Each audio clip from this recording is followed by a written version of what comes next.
नमस्कार दोस्तों, स्वागत है हमारे YouTube चैनल पर। दोस्तों, आज का जो टॉपिक है वो बच्चों के ऊपर है, बच्चों की पढ़ाई के ऊपर है। तो आज का वीडियो काफ़ी इम्पोर्टेंट और इंटरेस्टिंग रहने वाला है। हो सकता है कि आज का वीडियो से आप सहमत ना हो, हमारा और आपका विचार थोड़ा-सा हो सकता है कि परस्पर मेल ना खा रहा हो। तो यदि ऐसा कुछ आपको लगता है तो आप कमेंट सेक्शन में अपना सुझाव दे सकते हैं। दोस्तों, वीडियो शुरू करते हैं। तो आज के हमारे टॉपिक में बच्चों की पढ़ाई में अभिभावक की क्या भूमिका हो सकती है, इसके बारे में सबसे पहले हम चर्चा करेंगे। तो बच्चों की पढ़ाई में अभिभावक का सबसे अहम रोल होता है, क्योंकि यदि हम माहौल या शिक्षक की बात करें तो एक अच्छा माहौल या एक अच्छा शिक्षक अभिभावक ही दे सकता है।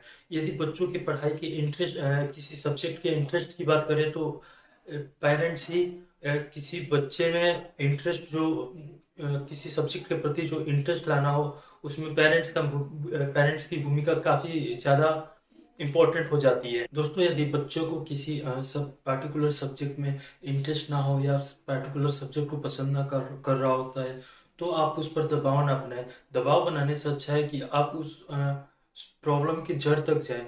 आखिर क्यों उस बच्चे को जो स्पेसिफिक पार्टिकुलर सब्जेक्ट है उसके प्रति इंटरेस्ट नहीं है, क्या उसको समझ नहीं आ रहा है या क्या दिक्कत है, और उस दिक्कत को समझे और उस समस्या का समाधान करने की कोशिश करें।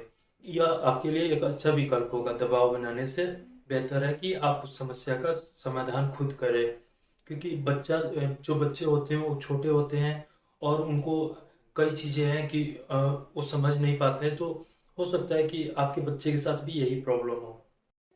दोस्तों, कई लोग कहते हैं कि अ, एक पढ़ने वाले बच्चे के लिए किसी टीचर की ज़रूरत नहीं होती, तो मैं इस बात से बिल्कुल सहमत नहीं हूँ। बच्चा यदि मेहनती है, पढ़ता है, तो उसे एक अच्छे टीचर की बहुत ही ज़रूरत होती है, क्योंकि एक अच्छा टीचर उसको सही से गाइड कर सकता है, उसको पार्टिकुलर सब्जेक्ट में काफ़ी ज़्यादा हेल्प कर सकता है।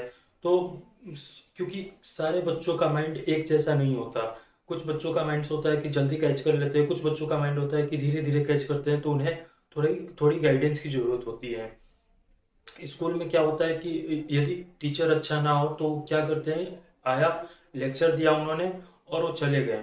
बच्चे को समझ आया नहीं आया इसके बारे में टीचर के पास भी इतना टाइम नहीं है कि इस पार्टिकुलर चीज को दोबारा समझाए या एक एक बच्चे से पूछे। तो यह अभिभावक का फर्ज होता है कि बच्चे को यदि कोई सब्जेक्ट पसंद नहीं है, किसी सब्जेक्ट में रुचि नहीं है, तो ऐसा नहीं है कि वो बचपन से ही उसको उस सब्जेक्ट में रुचि नहीं है, ऐसा बिल्कुल नहीं है।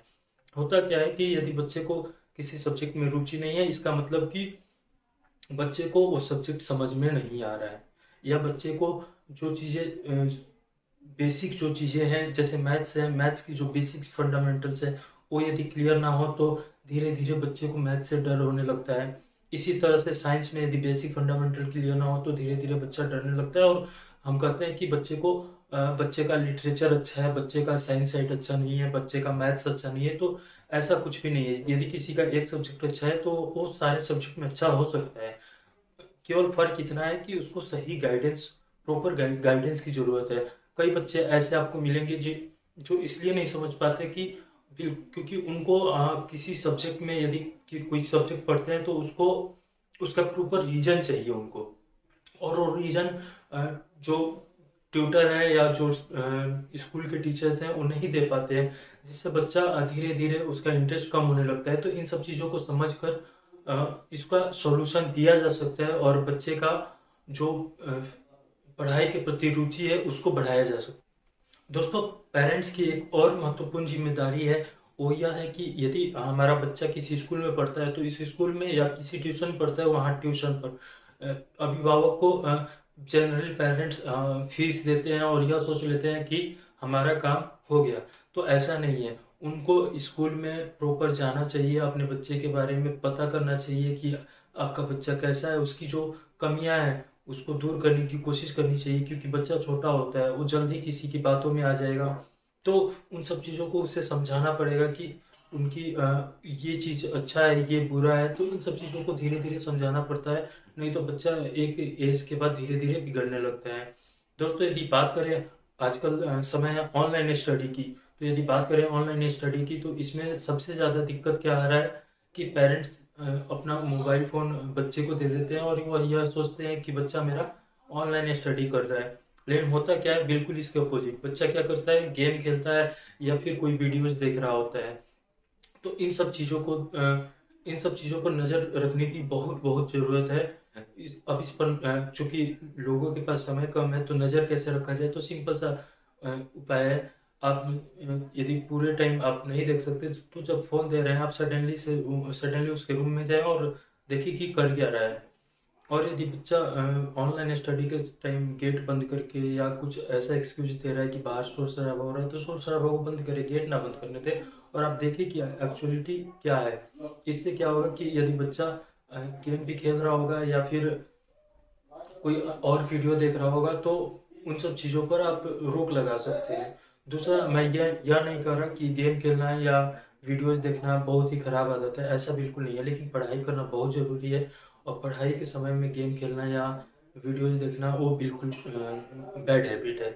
तो दोस्तों, इस तरह से आप अपने बच्चे की लाइफ को सिक्योर बना सकते हैं।